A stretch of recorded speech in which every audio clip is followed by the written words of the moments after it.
Pinarerepaso naman ng Department of Education sa mga paaralan ang kanilang ipinatutupad na paghahanda sa lindol. Ito ay kasunod ng pagtama ng malakas na lindol sa Mindanao kahapon na sumakto pa sa pagbubukas ng klase. Si J.M. Thompson sa sentro ng balita. Hindi natinag ang Department of Education at agad na nagpadala ng mga structural engineers mula sa Central Office para tingnan ang mga apektadong gusali at matiyak ang kaligtasan ng mga guro at mag-aaral. Batay sa pinakahuling tala ng Rapid Damage Assessment ng ahensya, umabot na sa 62 silid-aralan ang naitalang higit na napinsala ng lindol. 73 naman ang may malaking sira sa silid-aralan at halos 400 classroom naman ang bahagyang nagkaroon ng sira. Kaugnay nito, iniutos din ni Pangulong Ferdinand R. Marcos Jr. na maibigay ang lahat ng tulong na kailangan ng mga apektadong mag-aaral, guro at residente dulot ng lindol. Kaya naman patuloy ang pakikipag-ugnayan ng iba't ibang ahensya ng pamahalaan.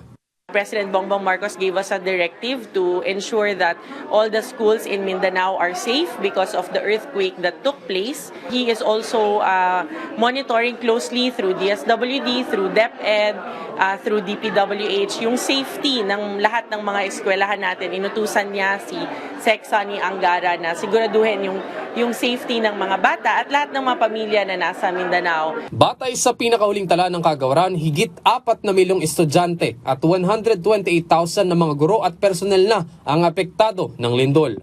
Tiniyak naman ni DepEd Secretary Sonny Angara ang tuloy-tuloy na tulong ng ahensya sa mga magulang, guro at mag-aaral. Prioridad din ng kagawaran ng kaligtasan ng bawat isa at sisiguraduhin na ligtas na ang mga paaralan bago bumalik ang klase. Maaari namang gamitin ng mga paaralan ng kanilang maintenance at other operating expenses para sa agarang pagkukumpuni ng mga pasilidad. Inatasan din ni Education Secretary Angara ang lahat ng mga paaralan na repasuhin at mahigpit na ipatupad ang mga hakbang para mas mapaghandaan ang lindol. Kabilang dito ang evacuation procedure at ang regular na earthquake drills. J.M. Thompson, para sa Bayan.